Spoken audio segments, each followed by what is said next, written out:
for watching live or listening back to this show from Teachers Talk Radio. You can catch up with all our shows by visiting our YouTube channel or by listening back at ttradio.org. Don't forget to like and subscribe to enjoy more live education conversation from TTR. We hope you enjoy this show.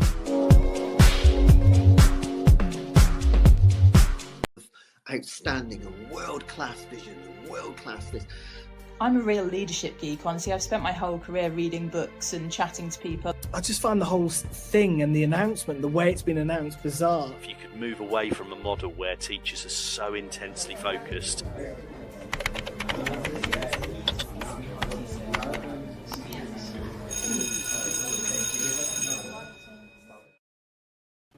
Hello and welcome to the very first Sunday Social. It's me, Martin Sketchley, and today we have Dylan who's joining us for our very first episode. So welcome.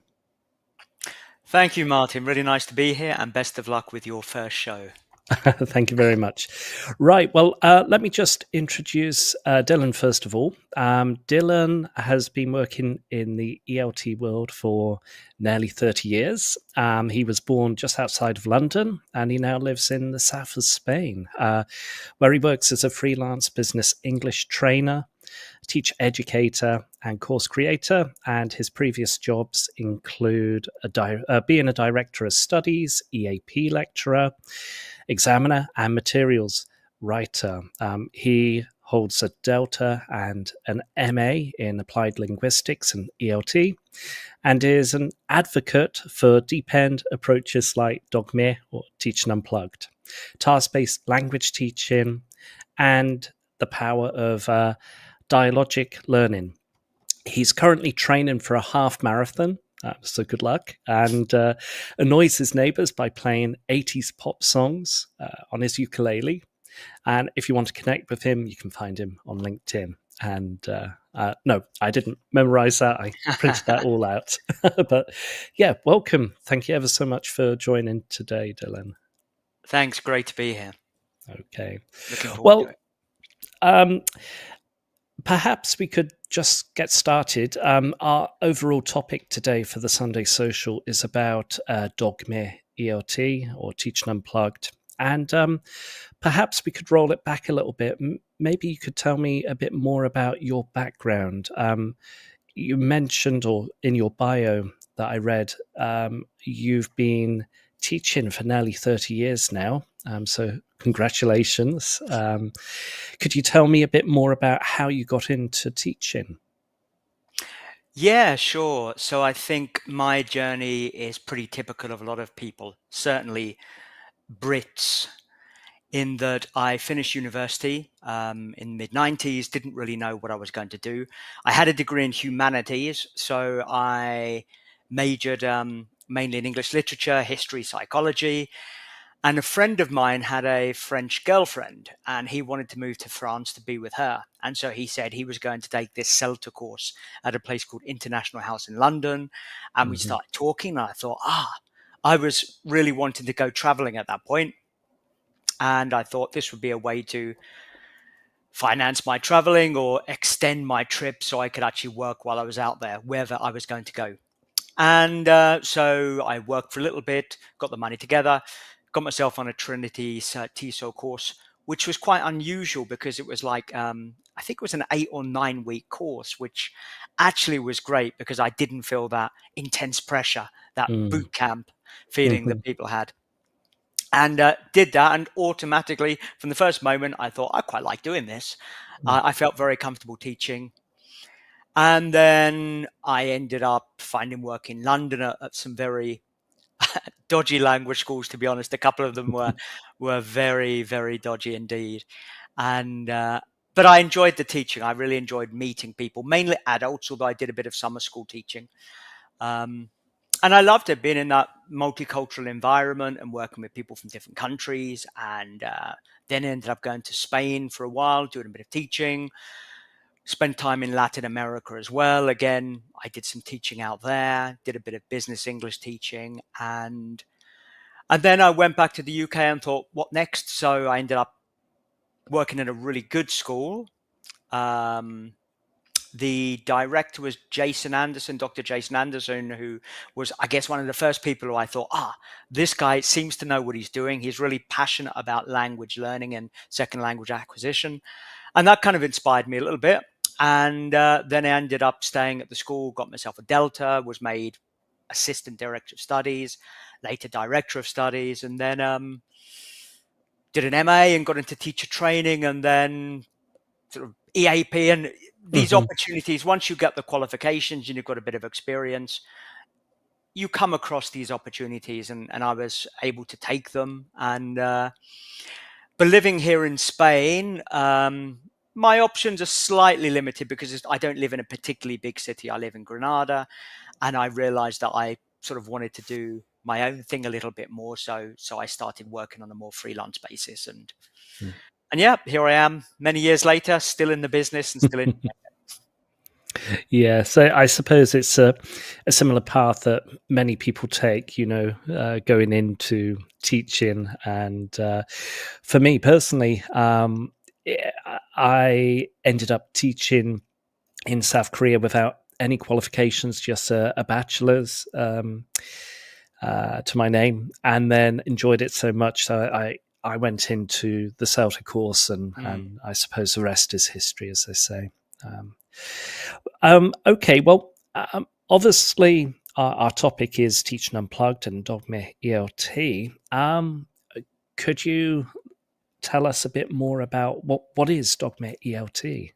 Yeah, I'm not sure how to pronounce it. I did a course with Scott Thornbury, and I'm not sure he knew how to pronounce it either. But originally it comes from a Danish film movement. I was I'm still a big film fan, but this was in the 90s, I think.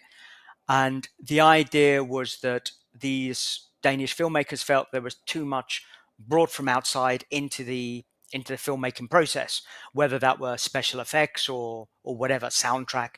And so they decided to adopt a back to basics approach. And I think Scott Thornbury, if I remember rightly, he saw a Dogme film, and then he thought, this kind of applies to how he felt about teaching as well. And this would have been, I guess, in the 90s, and CD-ROMs were coming in, and with course books and videos, and I think it was this back to basics approach where perhaps all you really need to actually teach a language and learn a language is people talking together, and the language that emerges will provide opportunities for scaffolding and interaction. And in terms of topics, people have things to talk about based on their own life, their own hopes, experiences, and everything like that. And so I think Dogme sort of started from that. And again, perhaps teaching at some point we rely too much on the tech and not enough on the interactivity between people and the social element of learning and teaching.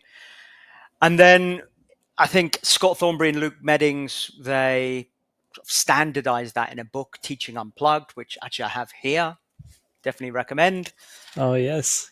I've got my book. It's not on my immediate bookshelf, but probably somewhere else. Yeah. I pulled it off the bookshelf just for this interview, actually. But the idea is there are three key principles. One, effective teaching, conversation driven.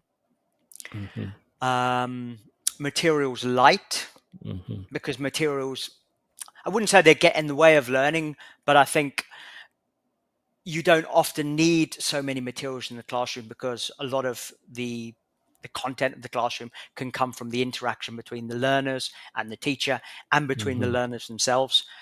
And the third point is focusing on emergent language. So it's very much what people talk about in adult language teaching. You start with where the learners are at. So you start with that learner language. What can they produce? What can they understand? And then you build from there. And so those three principles, conversation driven, although Thornbury's now changed that to text driven. So that also allows for kind of maybe an idea of a writing Dogme class as well. It doesn't only have to be verbal conversation. So yeah, conversational, text driven, materials light, and focus on emergent language. And that leaves a lot of space in the language learning environment for real communication, for real interactivity, and for the learners to have a voice that's not brought in from outside. And I think a lot of people, after a while, a lot of teachers realize that's how they enjoy teaching and they feel engaged teaching like that. And I suppose for some teachers, they unknowingly end up teaching in that style, I suppose, because the focus is on developing that rapport with the students, and that language, the emergent language, scaffolding language, and for that interaction to take place between the learner and the teacher. Yeah. Absolutely. And as you said, I think that's a natural progression for a lot of teachers, and they feel that kind of suits their approach to language teaching. Now, I'm not sure if you're aware, but for my MA, I was first introduced to Teaching Unplugged when I was taking my MA at the University of Sussex, and the book, I think, was published around 2010, 2011. I'm not entirely sure. 2009, actually, it says 2009, here, okay. It probably came out in 2010.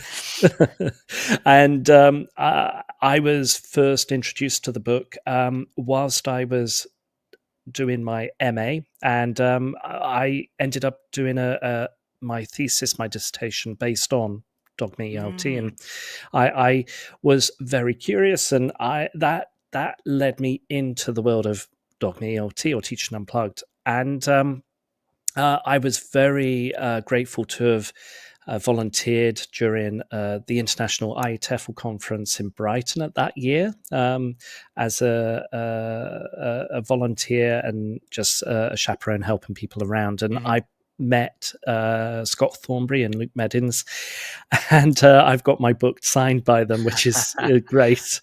And I was very passionate about this approach to teaching, and during my research and talking to other teachers, I discovered that actually, although these teachers probably didn't have a particular name to apply to this approach that they were undertaking in their classrooms, they were pursuing it, or they found this approach the most suitable and the most beneficial for them and the learners as well. Yeah, and that reflects my experience, I think. As I said, I was working at a language school in central London, and I remember, I think it was either I was ADOS or DOS, but the boss of the school, like lots of bosses of language schools, or the owner of the school, said the teachers were spending too much money on photocopying. They were walking into their lessons, with a bundle of handouts, under their arms.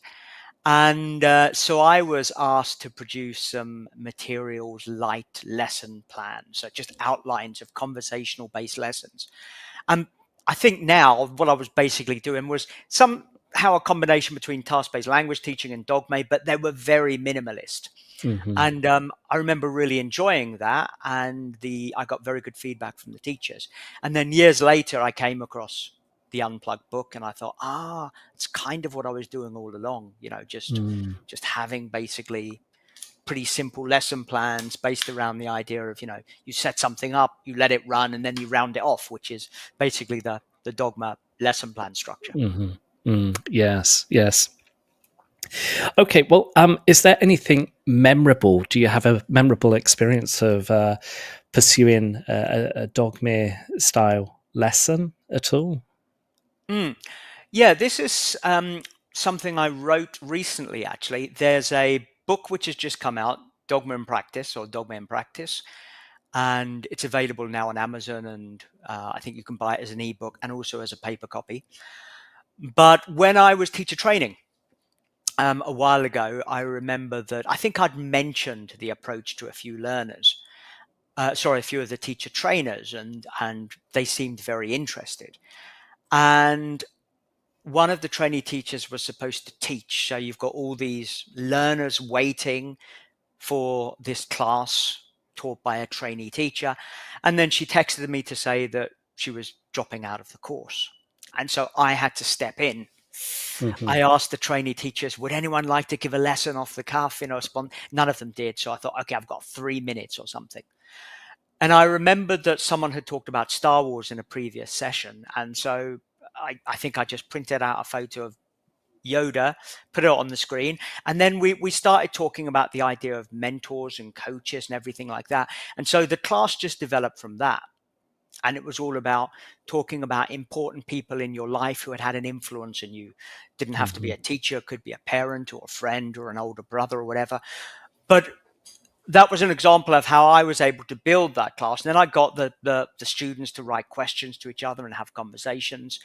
And, the hour went by and they loved the class. All this emergent language came up. They were really engaged because they were talking about something that was personally related to them. They could share their experience. They practiced telling anecdotes. I was able to work a little bit on language. But, that was an example of how it is possible to create a lesson spontaneously or with just a minute or two's thought. And it worked very well. And the trainee teachers really enjoyed seeing that. They enjoyed, and also I let them work with the students. So they also got practice dealing with the language that was coming from the students and doing a bit of emergent language work. And so that was an example of something that worked very well. And it really made me think, it's such a shame on many initial teacher training course, there's not the time to have these kind of very free, conversation driven classes where the trainees can learn how to deal with emergent language on these courses. It's very much about planning and following your plan. And as we know, in the majority of cases, either the plan won't be finished or you'll go off topic at certain points. Yes. Right. Well, I'm just going to segue into our sponsor for today. This show is brought to you in partnership with John Catt Educational, publishers of professional development books and resources that support great teaching and learning in schools around the world. Level up your professional development today and visit johncattbookshop.com, John Catt, Cat being with a double T, to explore the full range of titles. And there's a code. You can use the code JCTTR, or uppercase JCTTR 2425 for 20% off your next order. Okay. Right. Well, it's an interesting point that you were mentioning. I suppose one thing that there's two things that stick out in my mind. One, pre-Dogme ELT, maybe around 2006 or 7 during my CELTA course, and then one around 2013-14 when I was in the UK teaching young learners. And the first case for me was I remember my final teaching practice I had to undertake for my CELTA course. And I was commuting from a city, it was kind of a small village back then in Ansong. And in Korea, we had the very slow train. So I was getting up at 5 a.m, getting the train about 6, getting into Seoul around 8, and then running around the corner to the British Council, getting ready to teach my final teaching practice at 9 a.m. And the trains are very, very reliable in Korea. And for this being my final teaching practice, the trains were delayed. So, not delayed, but there was something that happened on the track. So I was stuck on the train for a bit. I got into Seoul Station. I ran to the subway, the underground, I suppose, for our American listeners. And I got to the center, and I was sweating, and I rushed into the classroom with about 5 minutes to spare, and I was up first. And I said to the students who were sitting there, I said, I'm really sorry, my train was delayed, and I'm just trying to get everything ready, and please wait for me and please be patient whilst I get everything sorted and organized, and we'll start the lesson. But how did everybody get on arriving here?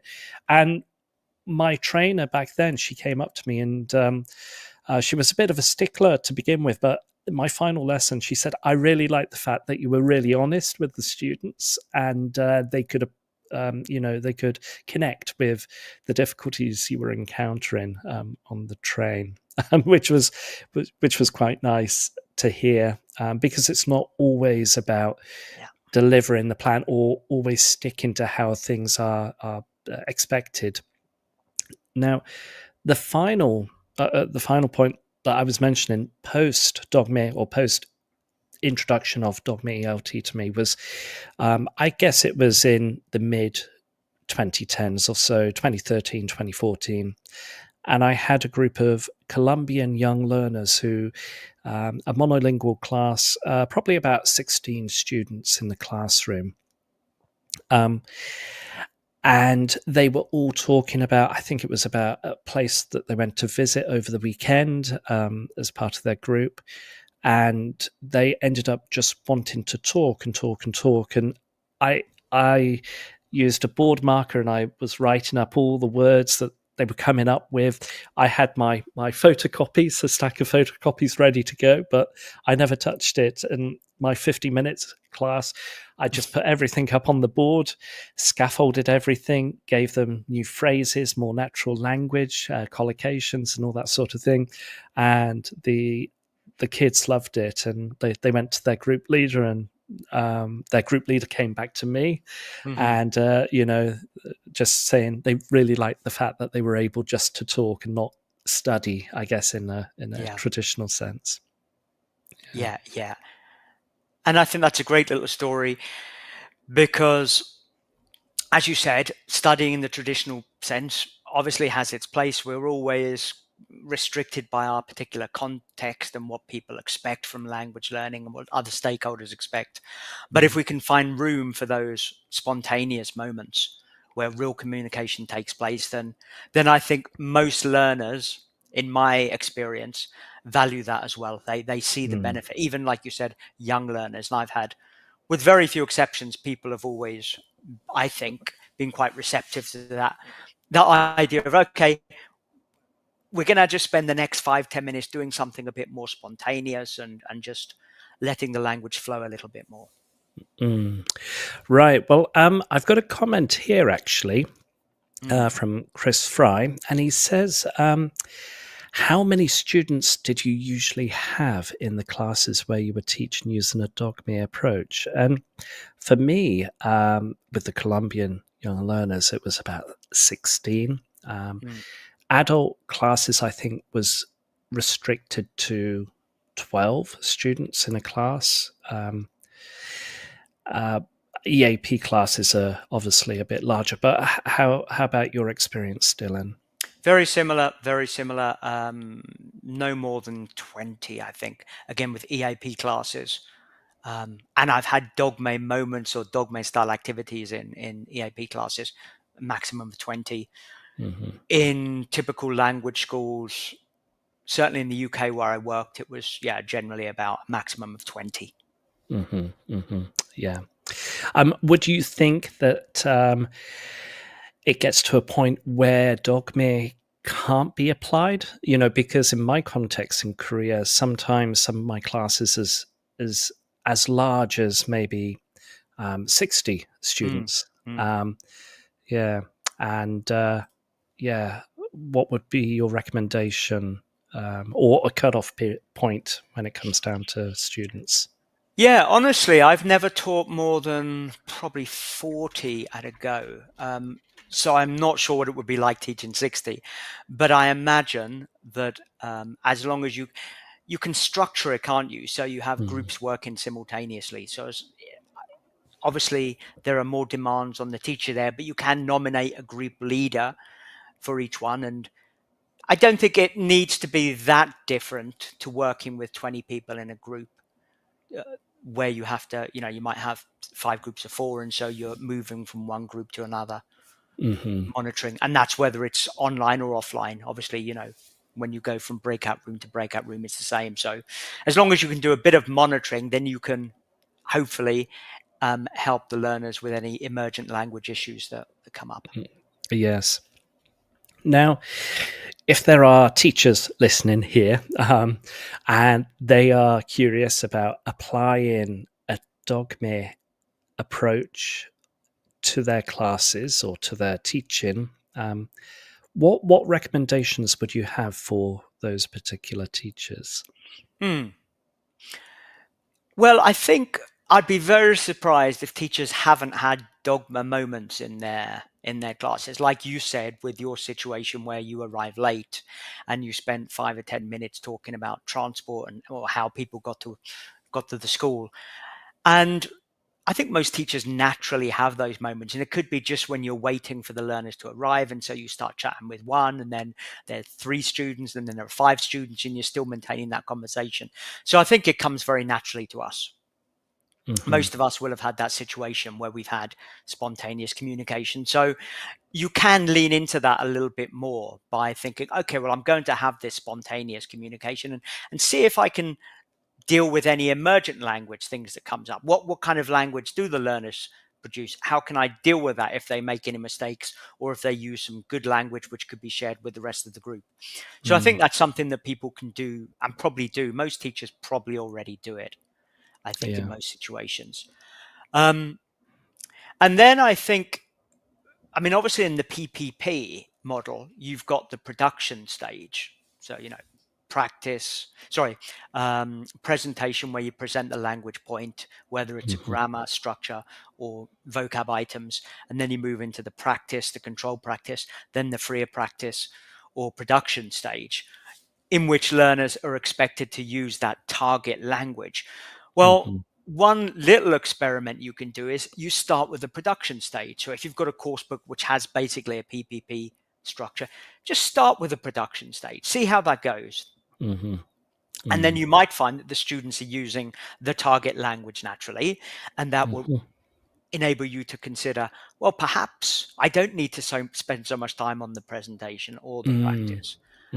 So that's a little experiment I think people can just try. Obviously, you want to take baby steps at the beginning, but perhaps just try with starting with a production. You can always repeat it at the end, and hopefully they'll be able to perform better. Yes. So like flipping it on its head. Exactly. Yeah. Okay. Now, I suppose for some teachers, having the physical handouts or the bundle of worksheets under their arm can act more as a comfort for them, can't it? And I think for me personally, when it came down to deciding, okay, I'm going to go and with a materials light approach, I made a concerted effort not to print out or not to photocopy so many, and get in and not relying upon third party worksheets and that sort of thing, and then focusing more on the learners. How would you encourage teachers and educators to apply that? How would you wean them off that comfort? Yeah, that's a great question, actually. I mean, I think again, it's a question of doing it slowly for many teachers, and then getting feedback from the learners as well. See if the learners can buy into that. Because in my experience, a lot of learners, if they are using a course book or if they're following worksheets, they're not necessarily the biggest fans of either. Even if the worksheets are good, a lot of learners will generally enjoy being given the opportunity to move away and to do something a bit more spontaneous. So there's also the buy-in from the learners as well. And so again, I think you can just experiment.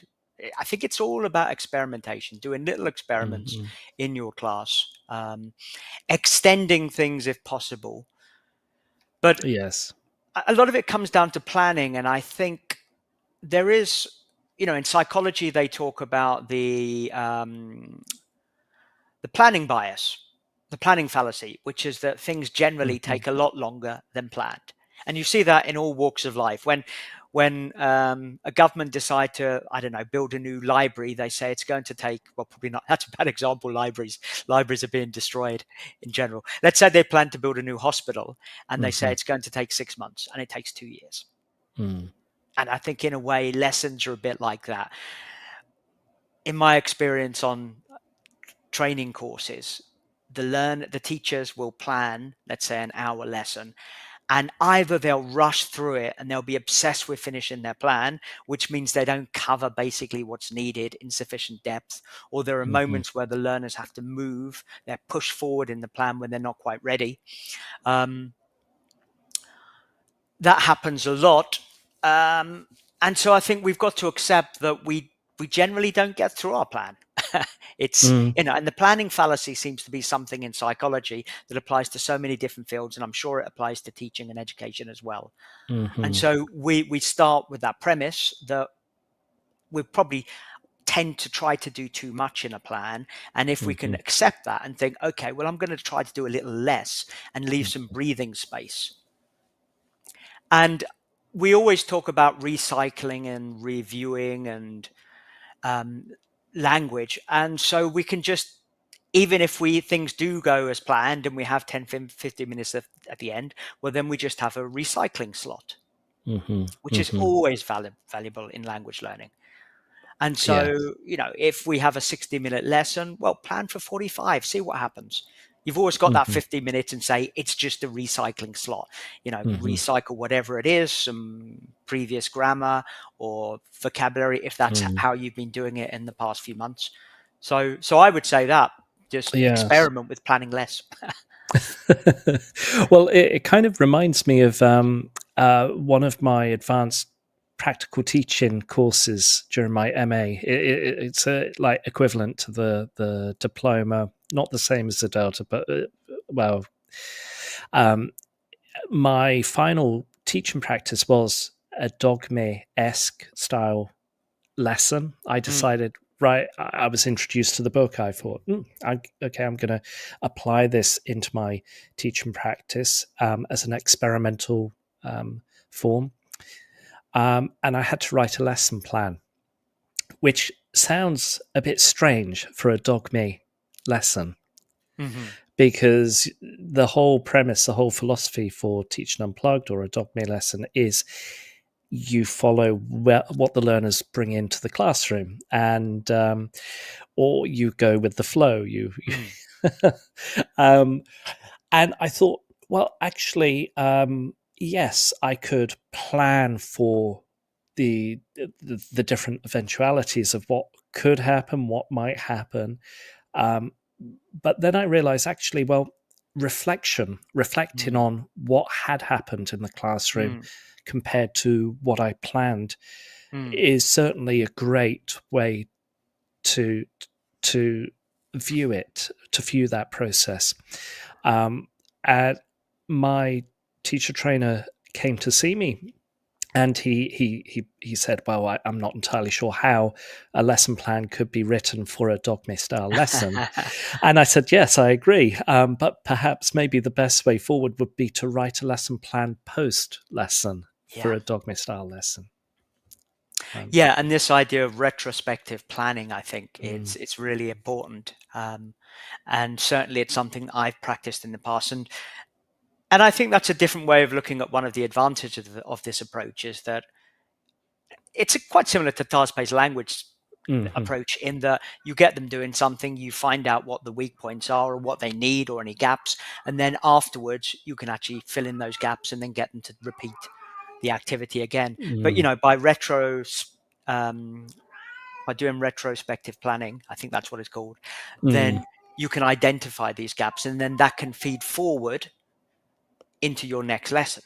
And again, maybe you don't always have to be spontaneous, but you can engineer your next lesson so that's covered a little bit, and again see what happens. But again, I think the idea of feedback alongside feed forward is really important here. We have to do both as teachers, I think, to make sure our lessons are responsive as well as being preemptive. Now, I'm going to go on touch on the subject of maybe the drawbacks or the challenges that individuals may encounter when trying or attempting this approach, this philosophy of teaching? What is your overall view with regards to the drawbacks of Teaching Unplugged Dogme ELT? I mean, one of the drawbacks definitely is that a lot of these lessons do turn into conversation free-for-alls.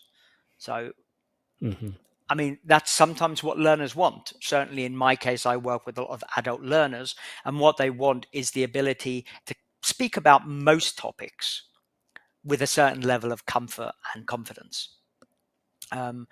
So I think it can work all right with these type of learners, but many of our learners aren't like that, and certainly some learners will be trying to improve their English to pass an exam, which is obviously, I don't know what percentage of learners are actually focused on that, but I imagine it's very high in certain places. And that's definitely a drawback, and you end up just becoming a conversational partner. So I think one thing you can do is you don't have to take 100% dogma approach. It doesn't have to be so binary. You can say, okay, I'm going to have these dogma moments, or it's going to be one of the different approaches or strategies I use in my lesson. So I think that's one way we can mitigate that problem of these dogma style lessons turning into conversation free-for-alls. I mean, the other issue is that most teachers are probably bound, or they're restricted, or they're expected to follow a syllabus.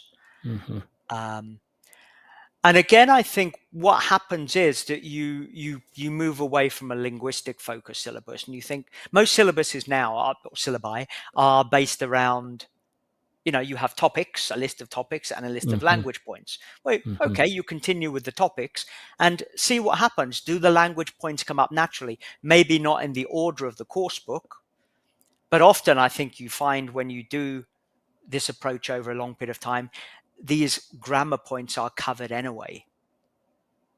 Yes. So I think that often helps. So I think there are the drawbacks of the approach. I think I'm not sure how serious they are in a lot of contexts. And I think you can still arrive at the same destination with this approach. Yes. I do like the idea that you thought of with when it came down to a number of different strategies for your teaching, and having this philosophy, this approach, however you wish to call it, being one of many different approaches that are available and can be called upon when it's necessary.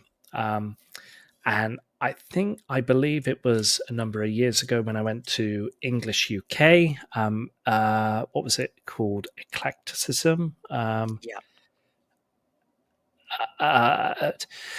can't remember the particular phrase, and it was used. And my thesis, I called it a balanced approach. So sometimes you can go into a dogma approach.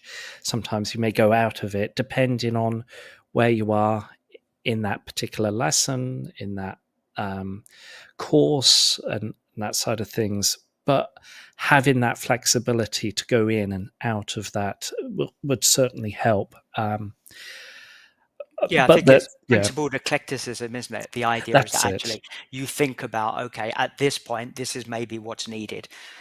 And I'm certainly not going to say the PPP method is always to be avoided. It can be very effective, maybe with some specific, we don't know enough really, maybe with some specific grammar points, it does work really, really well.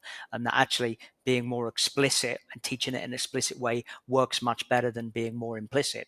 But maybe not across the board. Yes. And then obviously the biggest thing that's happened post-COVID is online education and online training, online education, teaching English. Where do you see Dogme going when it comes down to online education? Well, it's interesting, isn't it, how there has been a renewed interest in Dogma in the last, 4 or 5 years, basically post-pandemic or during the pandemic and since then. And you wonder why that is. And I was thinking about this the other day, actually, because it also appeared basically around the time of the economic crisis of 2008. So I don't know if there's something in the air at certain points where people resist or reject a certain sort of socio-political movement.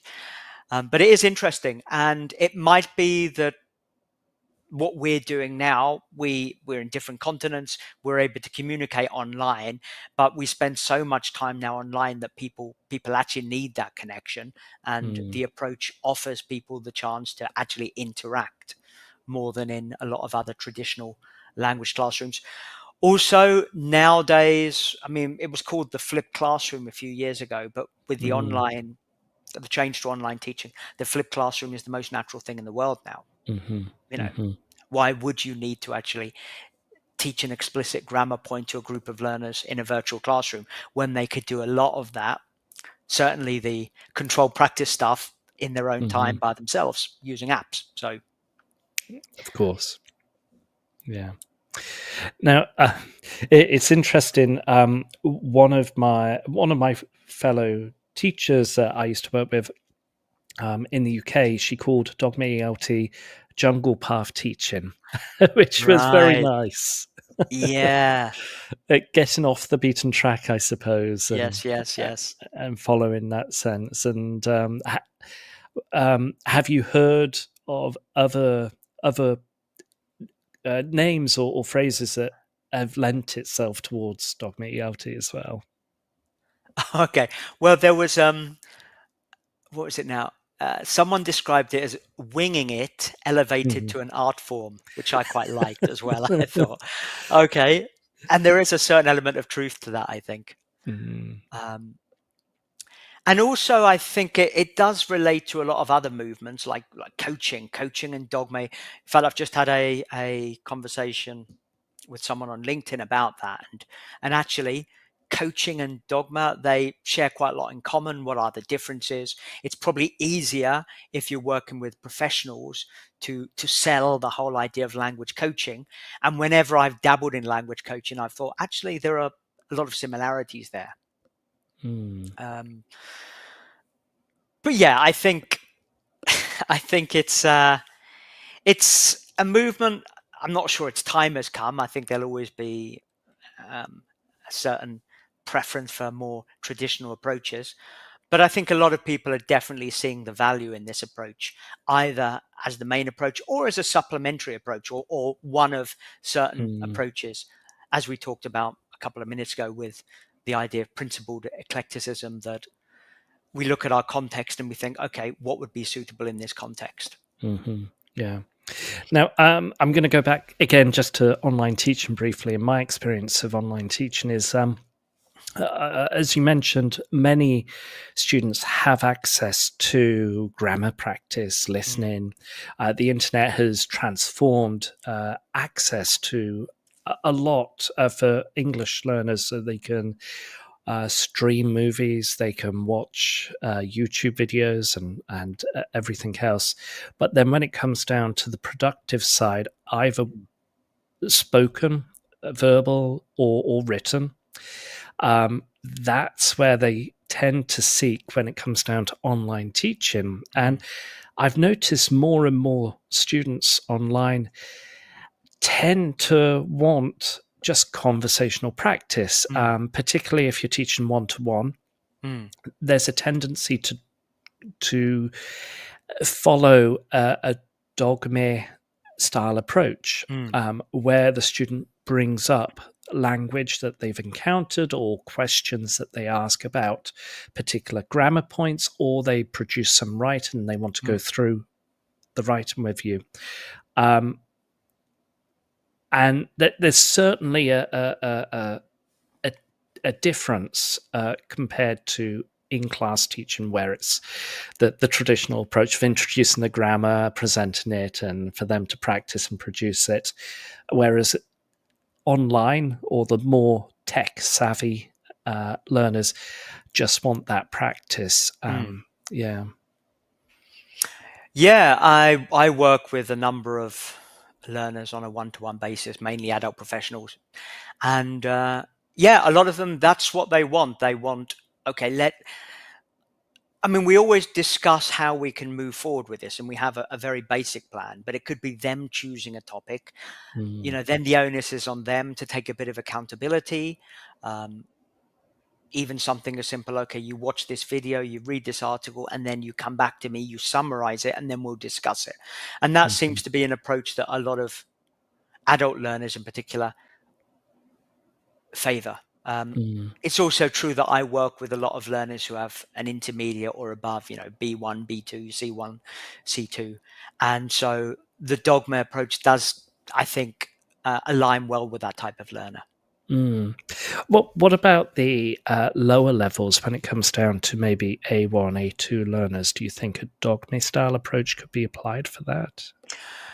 I mean, this is one of the big criticisms, isn't it? And I've certainly done it with lower level learners. And again, it's based on the same principles, is that you start with something quite simple, but they're able to produce output based on that. And then you use that output and just improve it in some way. It's, as you said, it's scaffolding, and we can get them just actually either by the end of that particular session, they might be a little bit more fluent, they might be a little bit more accurate, they may have given another option to actually do something as simple as just, talking about food they like with someone. So, again, I think it can be done with lower level learners.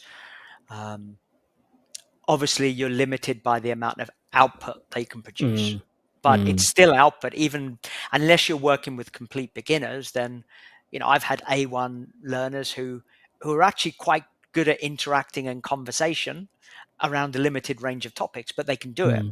And I think as long as people can do that, then you can use the approach with them. Well, I'm just going to share an experience I had with elementary Japanese students many years ago, because it's kind of reminded me. But before I do, I'm going to segue into our sponsorship for today again. So for final parts. So this show is brought to you in partnership with John Catt Educational, publishers of professional development books and resources that support great teaching and learning in schools around the world. Level up your professional development today and visit johncattbookshop.com, John Catt with double T, to explore their full range of titles. Use the code JCTTR2425 for 20% off today. Right. Well, when it came down to my Japanese elementary students, we had a particular course book, and they were it was a 2-week course in the UK, and they visited our university, and the students were your atypical Japanese students, quite reticent, quite shy. I think they were all female Japanese students studying to be nurses as well. And I invited them to try and talk about or introduce their hobbies. And one student said to me, I played the violin or piano, but not now. So it meant like I used to. So that was when I was able to introduce that form. I used to play and then we looked at that form, and the lesson just continued in that direction. And that is probably one of those rarities where a student, particularly that level A1, A2, attempts and tries very hard to communicate, knowing they don't have that linguistic ability, that language, that capability just yet. But that experimentation certainly pays off. And I think the students could see it. And hopefully that gave them the confidence. You just need to communicate as well. You don't need to know everything to be able to communicate effectively. You can just make yourself understood, and it certainly helps if you're studying as well. Yes, yeah, and that's another great example of how your objectives were not necessarily related to that, but there was an affordance there, wasn't there? And you were able to see that as an opportunity for the learner, maybe just to get a little bit of exposure to a language structure, which they probably won't be able to acquire for quite a long time. But maybe later, that at this point, you've introduced it, so they're primed to understand it the next time they come across it. So that can help, Yeah. these kind of incremental differences. But from a more sort of global, holistic viewpoint, that, as you said, that confidence that she was given in this moment to think, actually, I was able to express this message, not perfectly, but I was able to really express something that I wanted to express using the limited amount of language at my disposal. And I think that's very valuable for learners to realize that quite early on, that, they're still able to communicate despite not being able to communicate perfectly. Has it ever influenced your approach to learning a language as well? Because for me, the language that I tend to study or be exposed to, of course, is Korean. And it's kind of given me that sense of, I've got to try. I'm going to try and communicate, regardless of whether I know the words or the grammatical structure. I'm just going to try that, and there'll be something I can take away from it at the end of it. Has that really informed your approach to learning a language? Yeah, absolutely. Certainly when I started learning Spanish, it was a bit like that. I mean, I took classes for a few months, and they were very traditional, actually, for the most part. But yeah, quite early on, and what I realized very early on, it's that I was in a class with some Japanese people and some Dutch people. I would hang out a lot with the Japanese people because I didn't speak Japanese. They didn't speak English. And so we were obliged to speak Spanish. And again, this is something that a lot of people expect. They think, I need to learn from a native speaker or perhaps a proficient speaker. And thankfully, that has changed in the last 15, 20 years. And we're now aware of how much we can learn from our peers. And of course, there are, I wouldn't even use the word dangers for that. It seems to be that theory suggests that, and research suggests that, you don't generally pick up on too many bad habits from your peers. It's probably more positive, the effect that peer-to-peer learning will have. So I think that's also something that could be integrated or a benefit at Dogme, because they will have to communicate and interact not only with the teacher, but also with their peers. Well, I'm going to probably finish off our final part. But before we do you have any questions yourself to me, or highlights, I suppose, of our topic today? Well, I think it's quite interesting that you're in Korea, and I wonder how Korean learners feel about sort of the Dogma approach. Because in my experience, I've taught Koreans, but only in multicultural classrooms, and it was quite difficult sometimes to get them away from the perfectionism and the focus on accuracy. It's an interesting point for my from my experience. Yes, there's a certain element of perfectionism attempted by Korean students, where they feel a sense that they have to try and produce something perfect, or there's this pursuit for a native level of fluency in English. And there's a particular student that I'm keeping an eye on at the moment. He's what I would call as a typical Korean student who has this belief that he's studied grammar for many, many years. He's studied vocabulary. He's able to communicate, but he doesn't have that intrinsic confidence that he can actually communicate. And he always comes to see me at the end of our class, and he asks me, how can I improve? How can I get fluent? How can I improve my English? And I kind of remind him that it's not a marathon, although you're training to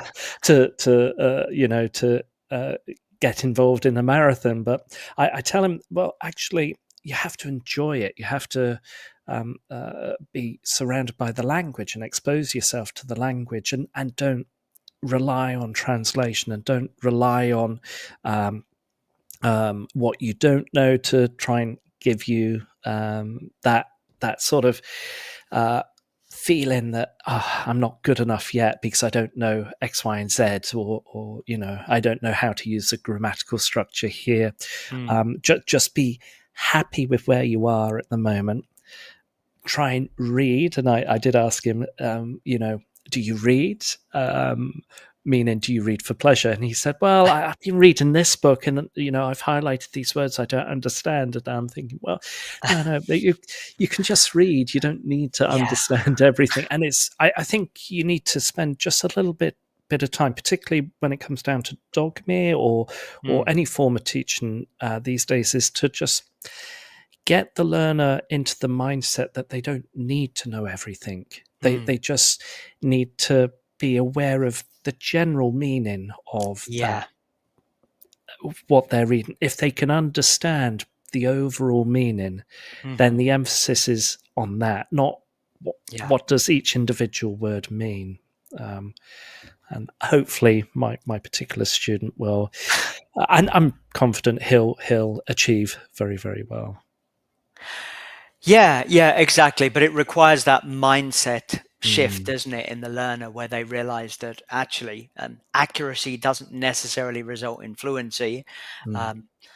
Probably the opposite isn't true either. Fluency won't result in accuracy. And but I think it's very important for learners to realize that this is, as you said, it's an ongoing process, and there are different levels of understanding, which, to be honest, is the same for us as so-called native speakers. I mean, the other day, I can't remember what word it was, but I was surprised when I looked up a word in the dictionary, and I thought, I've kind of misunderstood this for the last 30 years. Yes. And I do try and part with the students that I don't know all the words. I don't know every word. I get an idea, a feeling of when to use a particular word and when not to use it. And I